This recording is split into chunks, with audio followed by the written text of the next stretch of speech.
Bismillahirrahmanirrahim. Halo, assalamualaikum warahmatullahi wabarakatuh.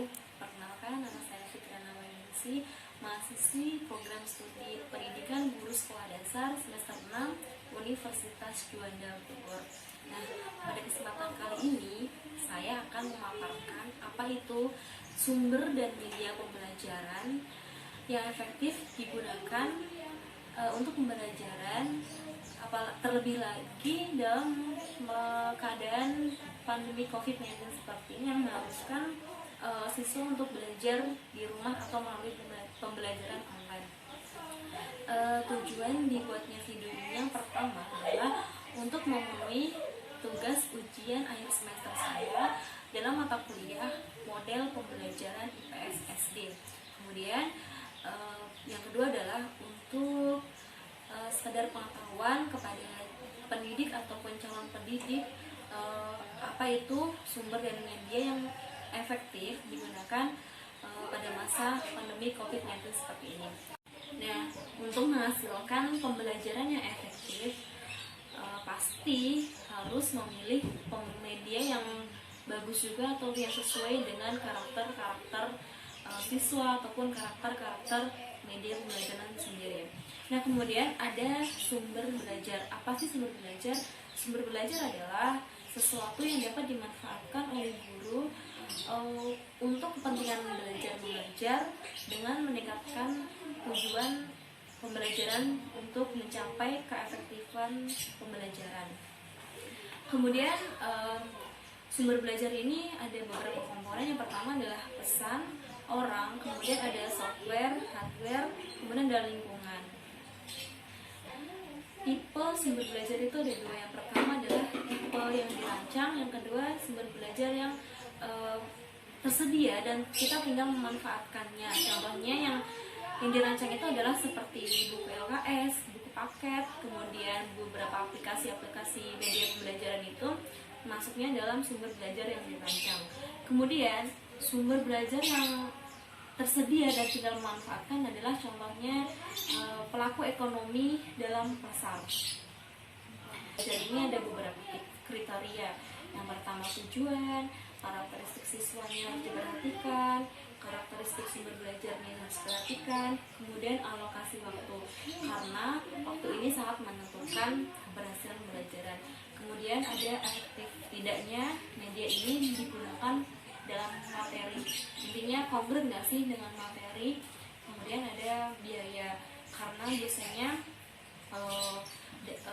ketika kita memilih media pembelajaran juga mengeluarkan biaya, seperti contohnya membuat media itu pun memerlukan biaya. Kemudian jika kita ke museum pasti akan memerlukan ongkos dan segalanya. Kemudian dalam media ini juga harus mengandung nilai, moral, dan norma. Contoh sumber media pembelajaran IPS adalah yang pertama perpustakaan, sudah pasti. Kemudian ada berita-berita, buku teks, dan beberapa museum. Kemudian ada beberapa profesi yang ada di lingkungan. Nah, kemudian apa itu media pembelajaran? Media adalah alat yang dipakai guru dalam mengajar. Kemudian ada fungsi media pembelajaran menurut Hamalik 1994. Yang pertama ada fungsi edukatif, fungsi sosial, fungsi ekonomis, dan fungsi politis. Fungsi politis ini contohnya seperti kebijakan sekolah yang telah contohnya seperti ini. Kalau zaman dulu itu biasanya di sekolah SD itu masih menggunakan papan tulis yang berwarna hitam, tapi sekarang sudah banyak yang menggunakan papan tulis berwarna putih atau bahkan sudah menyediakan proyektor, dan itu menjadi suatu keharusan.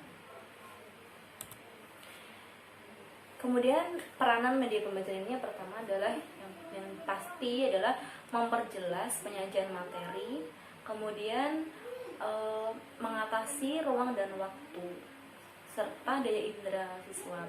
Kemudian penggunaan media secara tepat dan bervariasi ini bisa mengatasi sifat pasif anak. Biasanya kan kalau anak-anak yang pendiam atau pasif itu ketika guru membawa media pasti akan timbul antusias atau ketertarikan tersendiri. Kemudian ini menghindari kesalahpahaman terhadap suatu objek dan konsep. Biasanya kan anak-anak SD itu dia harus benda yang konkret karena belum bisa berpikir abstrak. Jadi media ini adalah salah satu membantu untuk anak-anak tahu, oh jadi seperti ini aslinya, jadi seperti ini. Jadi tidak hanya di awang-awang saja.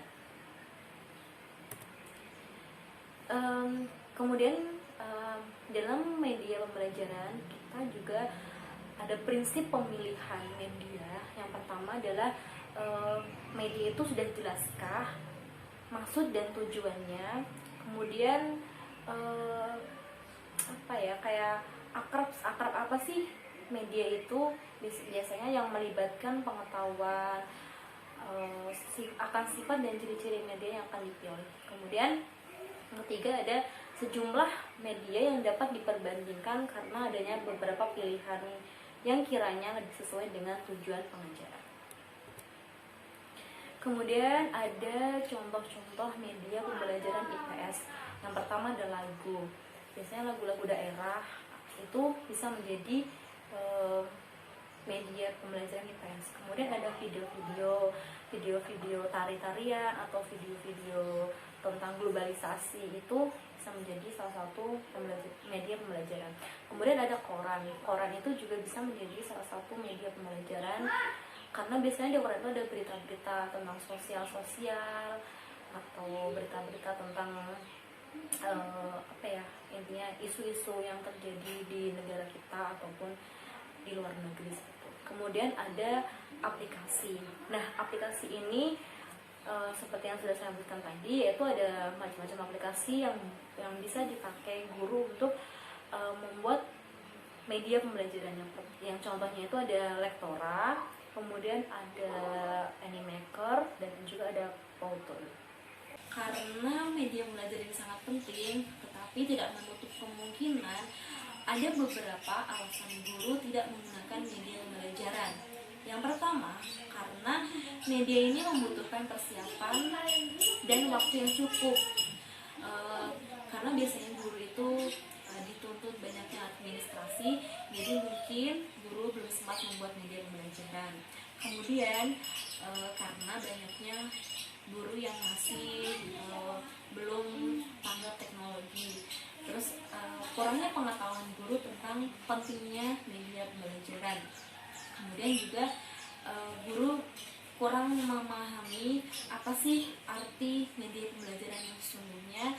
Kemudian ada juga karena beberapa sekolah yang tidak menyediakan atau fasilitasnya masih kurang untuk menggunakan media pembelajaran. Nah, dalam masa pandemi COVID-19 seperti ini, dan karena perubahan pembelajaran yang tadinya anak-anak belajar secara tatap muka di sekolah, kemudian sekarang pemerintah telah menetapkan peraturan untuk belajar di rumah saja. Dan disitulah guru dituntut agar menjadi kreatif dan inovatif agar pembelajaran tidak membosankan dan menyenangkan juga bagi siswa walaupun belajar di rumah. Ada beberapa aplikasi yang bisa dipakai untuk membuat video pembelajaran. Video ini saya juga sudah membuat video pembelajaran menggunakan dua aplikasi tersebut, yaitu aplikasi Animaker dan Powtoon, yang bisa juga buat referensi para guru untuk membuat video agar pembelajaran lebih efektif walaupun di rumah saja. Dan ini videonya.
dalam masa pandemi COVID-19 seperti sekarang ini. Semoga bisa bermanfaat dan bisa menjadi referensi untuk pendidik dan calon pendidik agar pembelajaran lebih efektif dalam masa pandemi COVID-19. Sekian dari saya. Wassalamualaikum warahmatullahi wabarakatuh.